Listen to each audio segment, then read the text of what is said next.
Hey guys, I'm Hunter from Damon Gettier Associates Realtors, powered by Real. And today we're going to be talking about pros of renting versus buying and see which scenarios kind of apply to you and which situation works best for you at the time. So we'll dive right into it. So with renting, a lot of times starting out, there's a lot of lower upfront costs. So you'll have maybe just a security deposit, pet deposit, and there's no huge upfront cost associated with renting. A lot of times, if you're looking at your rent's $1,500 a month, you'll have that security deposit and the first month's rent due at that time. So you're looking at a $3,000 total. And then also, in the longer term of renting, you don't have to worry about maintenance. So if the roof leaks, you call your landlord or your maintenance person and they will come and fix your issues. Of course, there's standard maintenance labels and stuff like that, but it's not cost effective at the end of the day.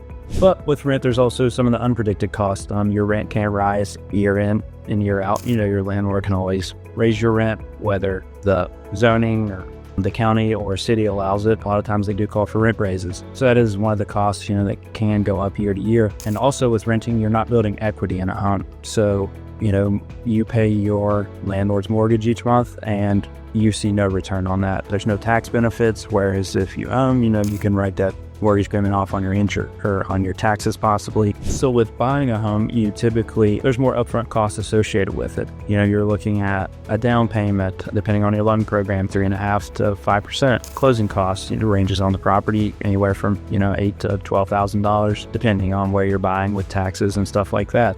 There's also the cost of maintenance. So if the roof happens to leak, that would be something that you would be responsible for fixing and need to fix. There's water issues with pipes bursting, that stuff does fall on you. But with home ownership, when you're paying that monthly mortgage each month, you are building equity in the home. So if you bought it for $150,000 in 2020, in 2050, the house could be worth double of what you're paying. Typically, houses increase in value each year 3 to 5%. Typically, we don't see them lose a ton of value, as long as the home's maintained and the market stays steady. So equity is when you have your own, let's say you pay $150,000 for it, and as you're paying your mortgage or doing updates to your home or something like that, your house is worth more money. So if you buy a house for $150,000 and you fix it up for $10,000 and it's now worth $200,000, your equity would be about $40,000 because you have the $150,000 you paid and then $10,000 in updates, so that's $160,000. $200,000 minus $160,000, you're looking at $40,000 equity. And when you're renting, of course, that doesn't come into play because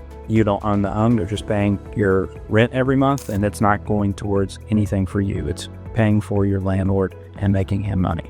The rental agency or the apartment owner may be more strict when it comes to, pets and stuff like that. With your landlord, at the end of the day, if they're, just a single landlord who only owns a couple houses, they're going to be more flexible with you as far as, working with you on certain things.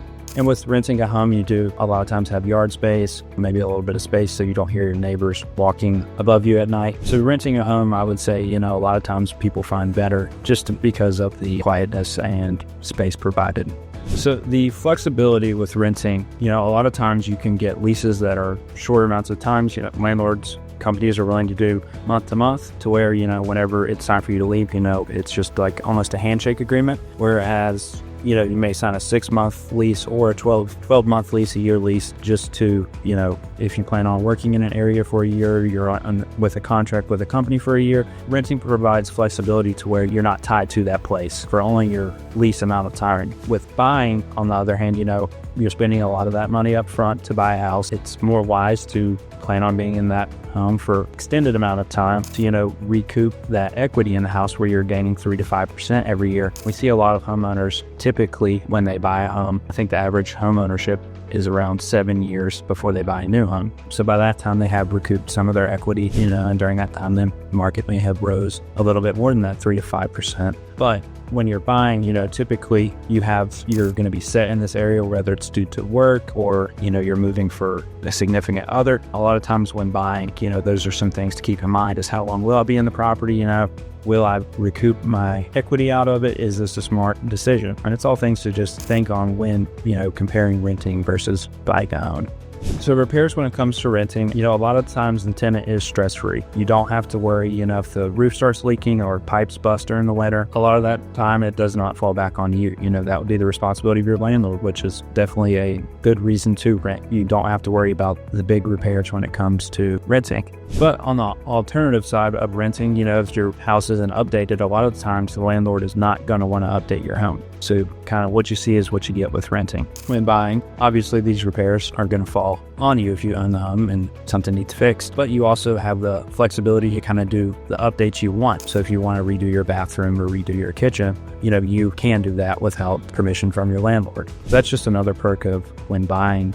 Obviously repairs, those costs are going to fall on you, but you can choose, other upgrades as well. And another thing with renting repairs, a lot of the time too, if you're in an apartment or even if you're renting a home and it's maybe not the most urgent repair, a lot of times, maintenance crews and stuff get backed up. So the repair you may need it done to your garbage disposal may be a month out. Whereas if you owned a home, you could call around and find a suitable contractor to come and fix your garbage disposal in as little as a day or a week, on your timeline. I've heard that from a lot of clients, who are renting, that during the process of while they're renting, they can't get things fixed in a normal amount of time. So with renting, a lot of the times you are paying for someone else's property. So when you pay your rent each month, you pay it to your landlord, and what do they do with that money? They're going to pay their mortgage on the property and then keep some of it for themselves, assuming the mortgage payment is under your rent. But on the bright side of that, if the market happens to shift in a negative way, you don't have any risk of losing property value. That would all be taken on by the landlord or whoever owns your rental. So you don't have that associated risk with renting. You are just paying your monthly rent, and you don't have to worry about the risk of the market. So when buying a home, as you make your monthly mortgage payments, you're building equity in your home.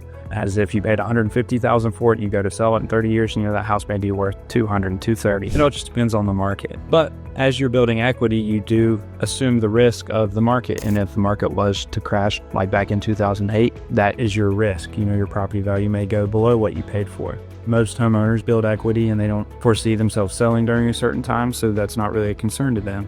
So when the market increases, you see that directly reflected back to your property. It also, as you build equity in your property, if you do work to it, there's always the chance, if you happen to want to pull money out of your house as a refinance. So if you bought the property for $150,000 and you do work on it, and let's just say the property is now worth $200,000, you can always go to a bank and refinance your house, which allows you to pull out a certain amount of that equity. A lot of times, maybe 80% or whatever the situation may be, if you're looking to take out equity to do more home improvements or possibly buy another property. And those are also the benefits of having equity in your home. It comes with a lot of perks as far as, the value. You don't have to just see when you sell. There's value in just owning the home. And if you need money for certain other big occasions, weddings, buying another property, you can use your home as help with that. So market conditions, we do see shifts in the market quite often. A lot of times they're not drastic, and sometimes it comes with a period of year. The common saying is that spring market is always a hot market. So that's when more buyers enter the market to start looking for homes.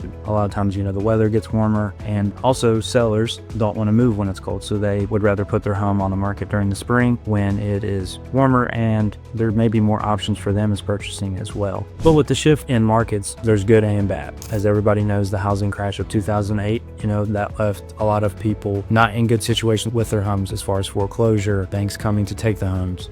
But we saw the opposite of that with COVID in 2020. We saw a lot of our areas, home values rise 20, 30, some even 50%, depending on the area and what all had been done to the home. So market shifts go both ways. 2008 is last worst we've seen of it. Other than that, property values have steadily increased at 3 to 5% every year, with the exception of during COVID, when interest rates came down quite a bit, and that gave buyers a lot more purchasing power. During that time, would you rather rent or buy? Buying during that time, if you bought a house in 2020, your home would be worth quite a bit more at this time. So you would have already built equity, a lot more than that 3 to 5%. With renting during that time, you would have rented a home and your landlord would have made quite a bit off of his property value. But the market during that time, with it being so busy, a lot of buyers did opt to rent. They had put offers in on 6, 7 homes and couldn't win. And especially if they were on a timeline and didn't have any options, renting was the best option for them at that time. And it provided a lot less upfront costs, where they were looking at buying a home, spending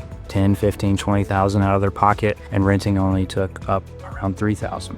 So with each market, there's always good and bad, but based on historic trends, with the exception of 2008, we have seen property values steadily increase, and with interest rates dipped into the low 2s and 3s during COVID, and now we're not seeing that. We're seeing interest rates hover around the 6s and 7s. Mortgage forecasters predict that it will stay that way for quite some time. So with the way the market is, I would recommend, if you can, buying a home and starting to build that equity now. So if mortgage rates ever do go back down in the 2 to 3%, you'll see that rise in your equity, and there's always the opportunity to explore selling that as well.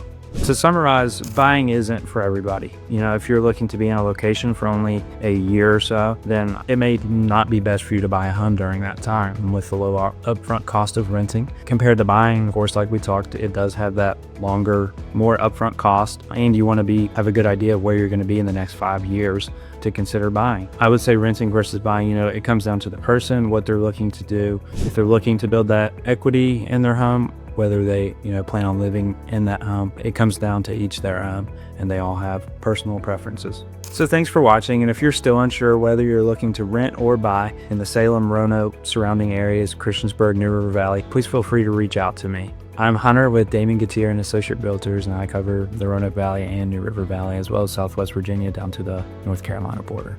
If you have experience with renting or buying and you feel like there's something I haven't covered, drop a comment below. I'd love to discuss it more. And don't forget to like and subscribe, and I'll see you next time.